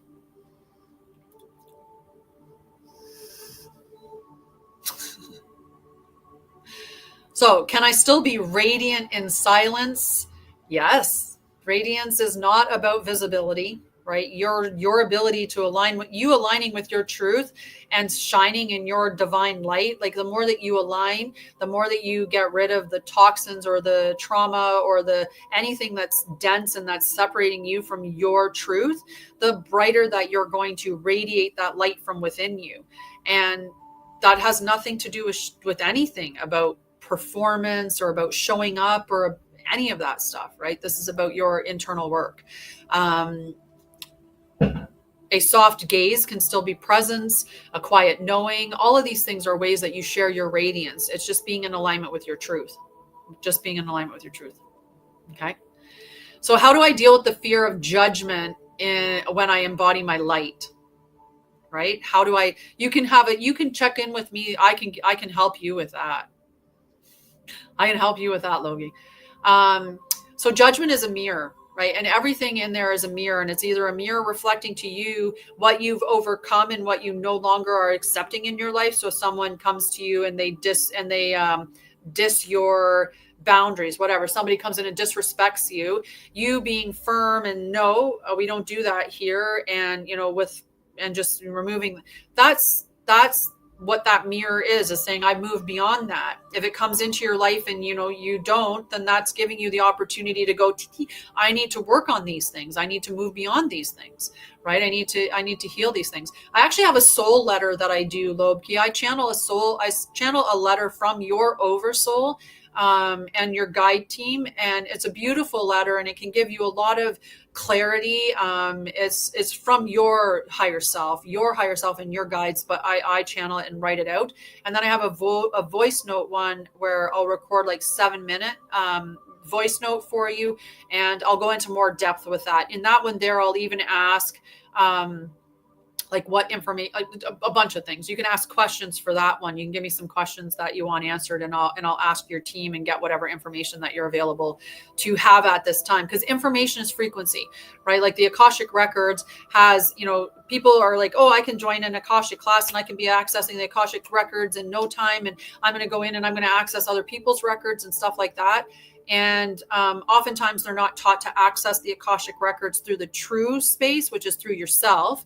It's not through an intermediary. It's not through a channel. It's not through a node. It's not through any of that. It's through you, to your higher self, to prime source, the Akashic records. And it's frequency based. The library has spaces that are locked that you may never get access to because you may never be at the frequency to be allowed in that particular space. Because we can't all have all the information. If everybody had all the information, every truth, exact truth that's out there, it would fracture your reality. It would just completely fracture your reality.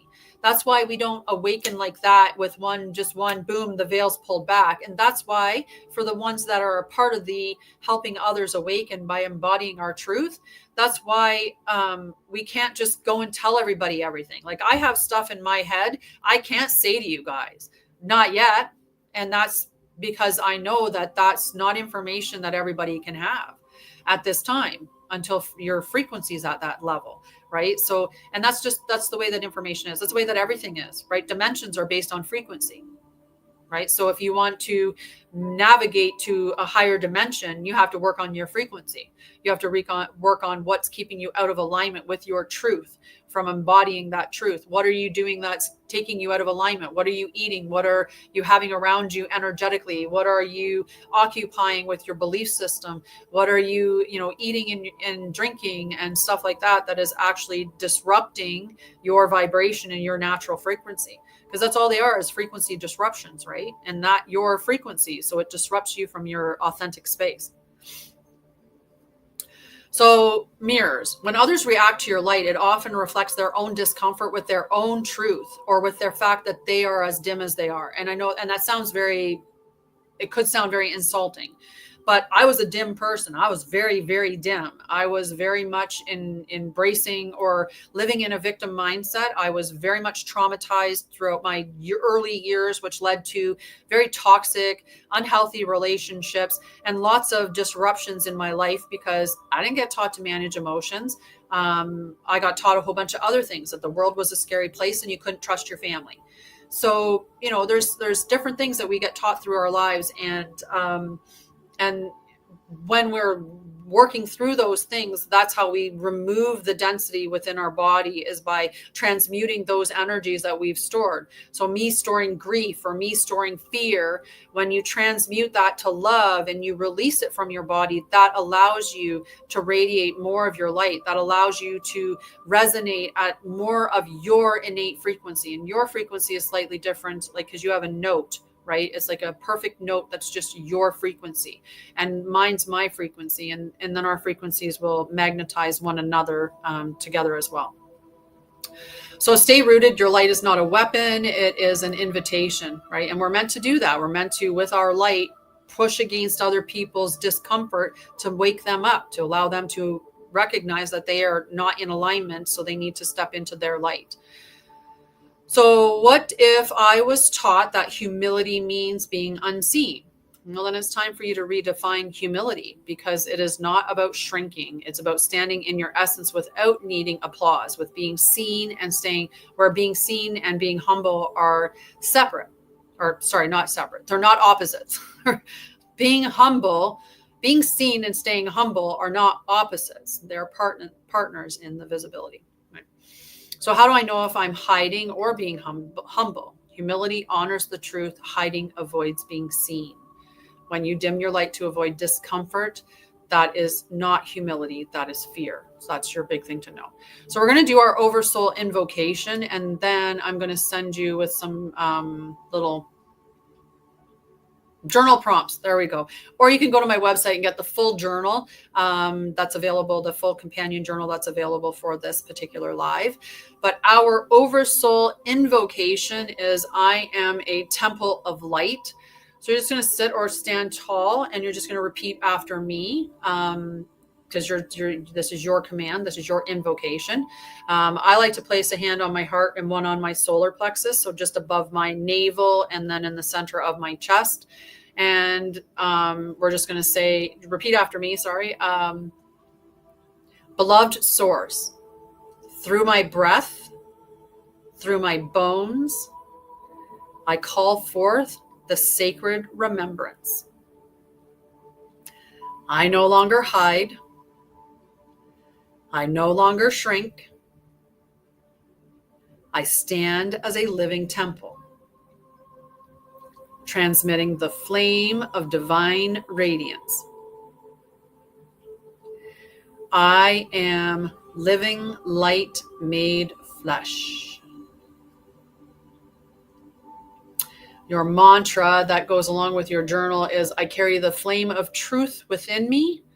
My light is not separate from my soul. It is my soul embodied.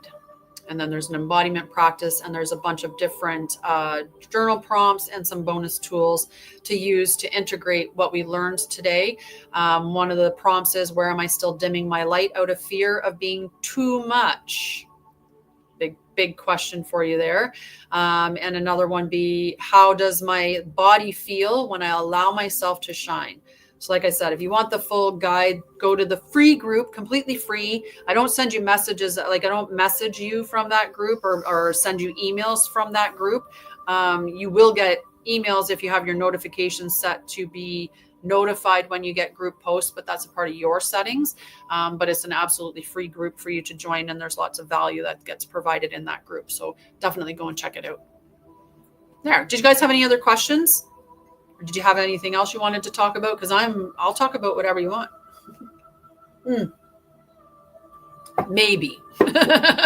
Maybe. Thinking how openly we're broadcasting here, I might not want to open that up to everybody. How powerful, hey? How powerful. That's embodiment, right? That's your system telling you. It's telling you alignment, right? We get our goosey bumps or tinglings, right? And sometimes you get like, you feel like yourself just shift and you're like, wow, I feel like I just changed timelines. It's really cool. Yeah. You should check out my website, Reza. I'm sure there's lots of things there that would be really cool for you to check out. And before I go, I'm just going to remind you, I have 4 of these books published. So if you're a parent or a teacher or someone who has, nieces and nephews or any child really, I have 4, there's 22 actual books that I'm going to publish in this particular series. It's the Lumina Souls series. And these are books for children. And I mean, mind you, you could read it too. Chapter 1 of this particular book, The Golden Sunbeam, is called The Light Inside You. How cute these pictures are. This is not how the book looks now. The title's now on the opposite page. There's no blank pages. But this was the first copy that I did of it. And there's no numbers on the pages either, that I changed in the next book. So yeah, they're really cute pictures. So inside you, there is a golden spark. Can you feel it? Place your hands on your heart and take a deep breath. That little spark is who you truly are, a being of light, wisdom, and love. It's a beautiful book to read to children too, because I made the cover expand open and the child sits on the spine of the cover on all the books in the series. And they're big, beautiful pictures like that. I'll show you the other ones when I order them in. Some call it your inner sun, some call it your soul light, and others call it your magic heart. Whatever you choose to call it, it is always shining inside you. And every chapter has an activity at the end of it. Tap the screen. If we tap the screen, or if somebody gives a gift or something like that, I'll get this in my little highlight. The next page. So the activity, close your eyes and imagine your golden light growing bigger and brighter. What color does it become? How does it make you feel? Chapter 2, you are connected to everything. Imagine a little drop of water in the ocean. That little drop is never alone. It is part of the whole ocean. Just like that, you are part of something much, much bigger. You are connected to the trees, the stars, the animals, and even the people you love. It's available on Amazon worldwide, and it's under my name, this name here, Sharia and Lorian, but there's no apostrophe in the last name. Just when I was putting the pen name in, when I was writing these books, I made the L in the last name, and Lorian, I made it a lowercase L. But you can purchase them. They're on, the ebook is available on my website, and the physical book is available on my website. So that's just the ebook version. I like the physical versions, but I know some people are they're okay with the others. Yeah. I just love the pictures. I spent a lot of time making sure that we got the pictures right. If you close your eyes and take a deep breath, you can feel the world around you. The trees are talking. The wind is whispering. The stars are singing. And guess what? They can hear you too. Like, look how cute. Activity. Place your hands on the ground and send it love. Can you feel Earth sending love back to you? Try listening to a tree. What does it say? And every chapter is like that. That's how each book is written. There's the chapter at the end of every chapter. There's a little activity, and the pictures. And like I said, every book I designed with the child on the spine of the book. So if you're reading it to them, while you're reading it, they can look at the picture and then you can turn it around. And they're also big enough that if you're reading it as a teacher, like I can hold it like this and show to the class and still see the other side. It's quite, large text that I can read it quite easily. So it's really good for reading it to children as well. So I thought of it in that way.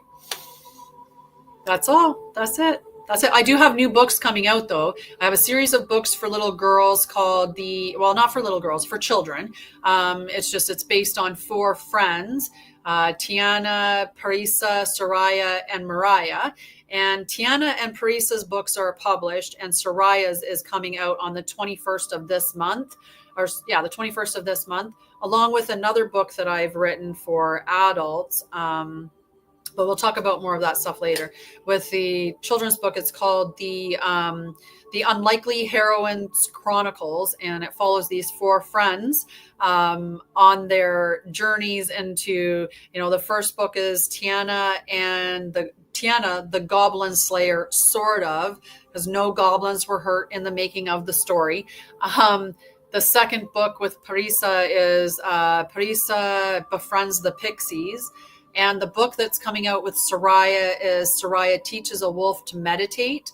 And like I said, that drops on June 21st. And then the next book will be Mariah and the Pegasus That Was Afraid to Fly, something like that. I can't remember exactly what I named that book yet, but it's in production, being put together. So lots of books, lots of stuff there. But come and hang out with me whenever you want. I do my lives Tuesdays and Thursdays, but I put out a lot of content across all of my channels, and it's different content everywhere. There's blog on my website as well with some stories written there to check out. I also have a sister channel called One Truth Sets You Free, with the number 1, like the actual number 1. Truth Sets You Free. And I do podcasts on there, talk about Lemuria. The one podcast, I have 2 parts on the Hidden Earth now, which is Lemuria part 1 and 2. In the Truth Will Set You Free, I do a lot of talk about breaking free of the matrix, all in, for YouTube and TikTok entertainment purposes. Yep. It's available on Amazon. Yep. I have 2, I publish under Tanya Baldwin, and then I publish under Sharia and Lorian. All the spiritual ones that I publish under the name Sharia and Lorian. But yeah, trying to think what else. Yeah. Hello, Superman. Hello.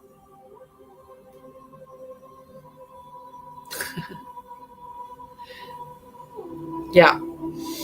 I'm going to check on my website because I want to make sure that I have a link on my website to both of my author pages on Amazon.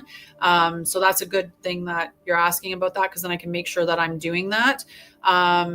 If you look for the golden sunbeam, that might lead you to it, or the light, like golden sunbeam, the light inside you is the name of the book. That might help you to find it as well. I think I have 15 different books published now through various spaces, not all on Amazon. I do have a couple of ebooks that I'm putting just on my webpage. Yeah, I'll put it. I can put it on my website too. If you're on my Facebook, I did just put an advertisement up on my Facebook that does link to the author page on Amazon for it, which it then might ask you Amazon, which Amazon, because it might go amazon.ca or amazon.com. But yeah, I did put an advertisement, but I don't know if you're on my Facebook. And maybe I'll share one on TikTok as well. I'll put a little video up on TikTok and then I can share that to you. But yeah, they're just like everything that I do. I love the stuff that I'm creating. I absolutely love it. And they're just beautiful. They're just beautiful. All of it. Like I'll be making my documents for the Sacred Union thing. And I'm like, oh my God, I can't believe these are so pretty. These are so cool. They're so nice. So yeah, definitely go and check out my website. It is all brand new. It totally changed this year because everything happens in layers. And like I said, I just felt like, I went through this new level and this new awakening, and now I'm just all about embodying really the Christic way and bringing my truth, the truth that I know. Yay! So excited. I love it. The Unlikely Heroine Chronicles, that one I write under Tanya Baldwin. I also write The Adventures of Jack and Nanny B, and also Charlie and His Adventures with Nanny B. So I have 3 books. Then those are books that I've written for my grandson Jack, my grandson Charlie, and then my nieces Soraya and Parisa, and my granddaughter Mariah. So I write it for the kids in my life. Those are their particular stories. So yeah, they're written under Tanya Baldwin for them, but the other stuff I write under Sharia and Lorian. So you can find lots of different things there as well. But this, like the more spiritual stuff, more awakening or enlightened stuff. All right, let's do a couple of cards. I don't know which deck we're going to use though. That's really been my issue, is that I've stepped away from some cards because I found that some of the cards, and especially like energetically speaking now, there's a lot of decks that have come out that have a lot of energy in them. And while that can be very powerful, it also depends on whether or not they are causing you to, loop in a situation or not. Like what is the energy doing, right? And so I started cleansing some of the guides or some of the cards that I'm using, and getting rid of some of them. So I just stepped away from it for a bit. I have created my own tarot and also oracle deck. Actually, I have a couple that I'm going to be putting out over the course of my life. But the one that I created first was the Etherean Tarot, and it actually contains a 5th suit, and because I did it based on the elements, so it has fire, water, air, earth, and ether. So you can use the tarot with the additional deck, or you can remove the ether deck from the tarot and use it as a regular tarot deck, and it also has one extra card beyond those as well. So that's a special deck that's coming out. I have the guidebook and everything written, but it's really about getting into a position to actually publish it, because it's, it costs money to publish. There's money to put up front to get it made, so then people can buy it. So I'm thinking about setting up a Kickstarter, because I hear you can do stuff with that. Starting up a Kickstarter to get that deck published, and offering some like really cool special bonuses for those who purchase the Kickstarter, depending on the levels that they come in. But I need to get that kind of figured out before too much. All right. Did anybody want any cards, or am I just shuffling these to shuffle them? Because we only got 2 people here, Miss Carol and Riza. And then if not, I'm going to head on. head on my merry way and go back to creating things and getting ready for that Sacred Union free webinar tomorrow. All right. Can I get a message for Riza, Spirit? Can I get a good message?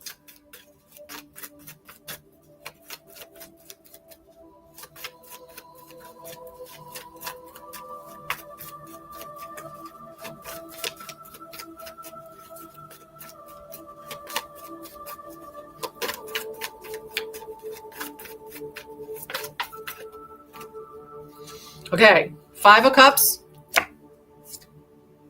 over the King. Sorry, I just had to cancel those. Yay! Me too. Me too.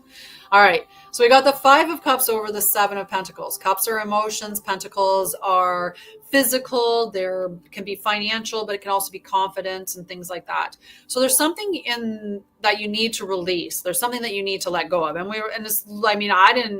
You saw me shuffling. I was shuffling long before, and you didn't know you were going to be first either. So this could have actually been for someone else, but it's not. It's for you. And that's because it's important. You're talking about suppressing emotions, and this is telling you to let them go, right? We're meant to transmute our emotions. We're meant to use certain elements as partnerships in this, right? You can use water. And when you think about water, crying, right? Cleansing with water, doing a spiritual shower. There's fire, right? When we're looking at fire, transmuting, like writing out your stuff, right? Writing out the stuff and getting it on paper and burning it and releasing it in the fire. Working with the earth, right? Going outside and grounding, allowing yourself to see like a light coming through you, pushing through all the density and the darkness and the, anything that's not aligned with you and pushing it out, right? There's air is clarity. There's so much we can do when we work with the elements. But the important thing is to allow yourself to release the emotions. I did that too when I was doing my healing journey, because I went from not having any idea how to manage my emotions to all of a sudden having all of these soothing techniques and tips and like all these things that I could do. So I would get something would happen and I would immediately go to, it's okay. It's okay. I would just move right beyond it, right? Go right into soothing and changing my thoughts, right?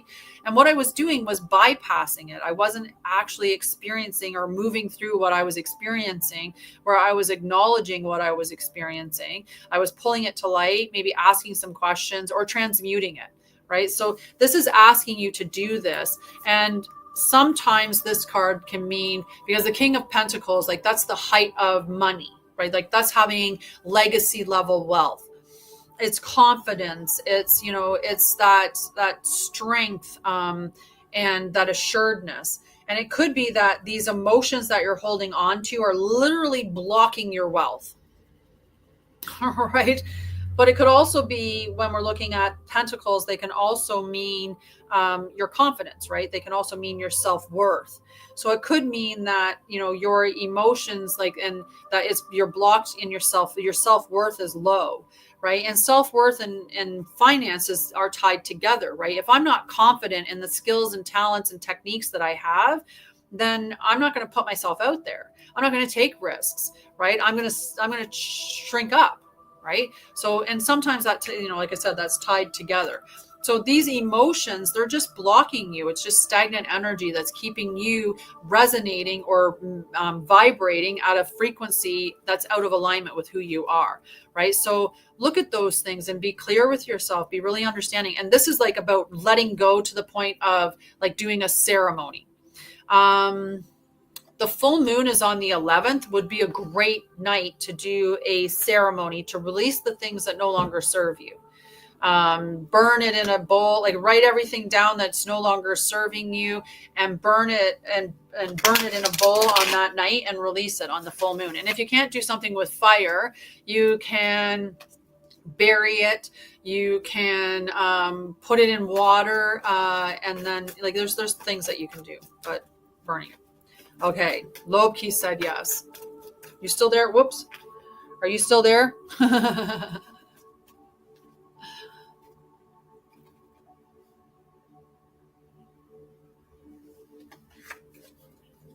Lob. Okay. Something you need to walk away from.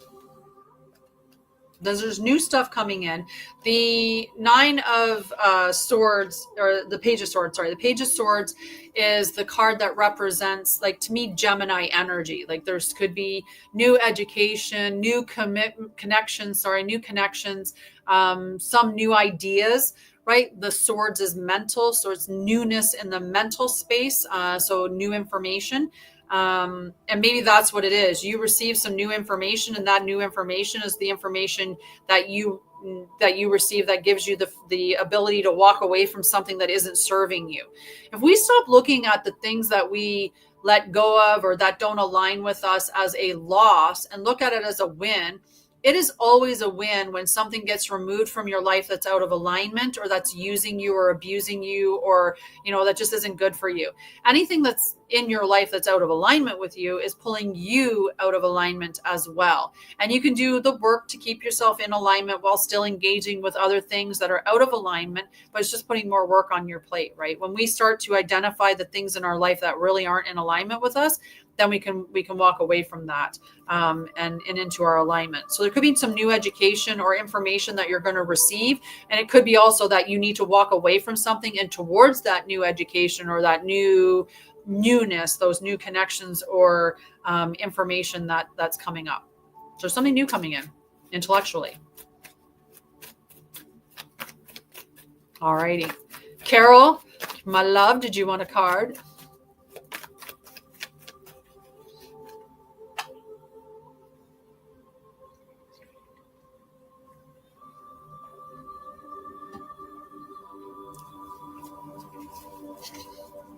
Right? When we think of letting go doesn't mean that we're letting go of people, because oftentimes that's where our first thought is, oh, I have to leave some person or some relationship or something like that. It could be leaving a job that doesn't serve you. It could be releasing something mentally that's been blocking you, that's not in alignment with your truth.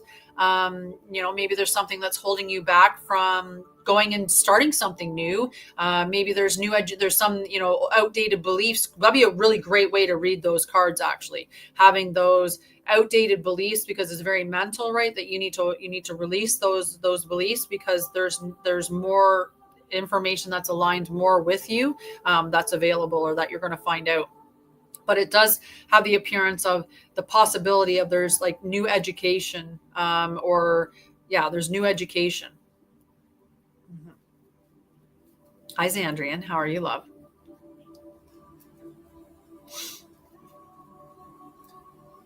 Carol, did you want a card, my love?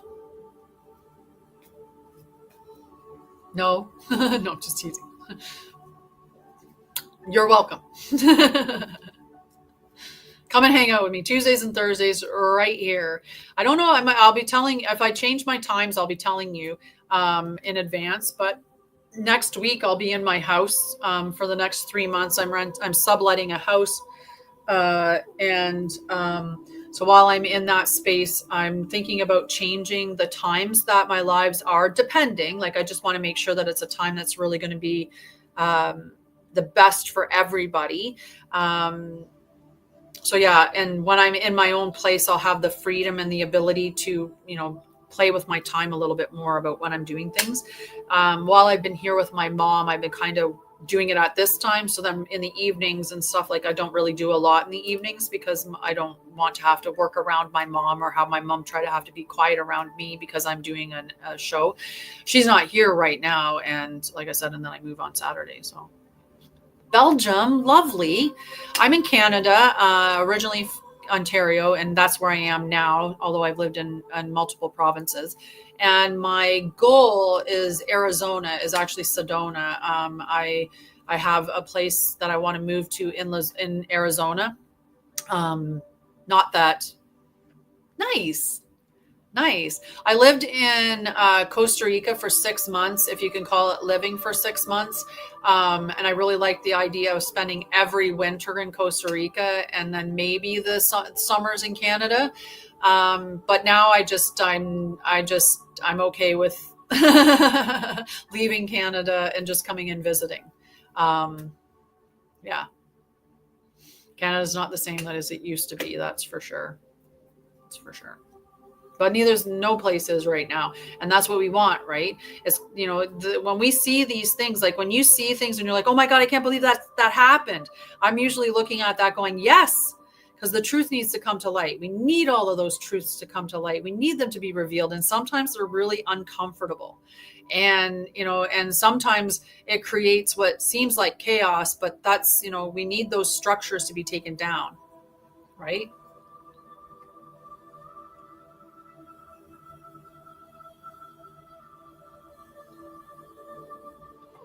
What's that, hun? I must have missed the first part. It's the boy I met. He's going that met if he's well, it's the boy that I met. If he's going through, I'm blocked. I don't know what that means, sweetie. And I hope that doesn't bother you if I called you sweetie. I don't do it with any. Some people have.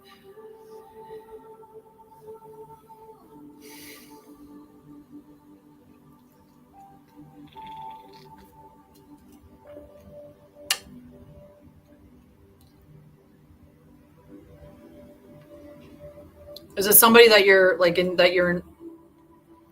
Who is this boy? You met a boy. He's going through something and he blocked you. And you're wondering if he's going to unblock you.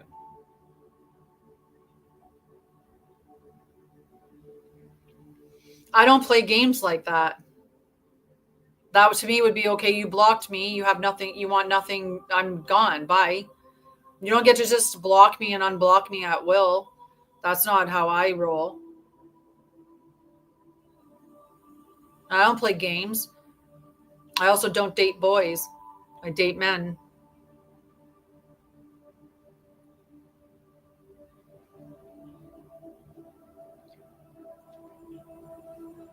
But it's true.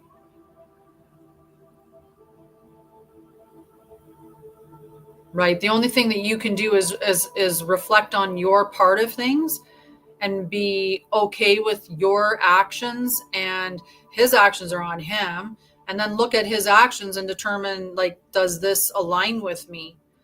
Right.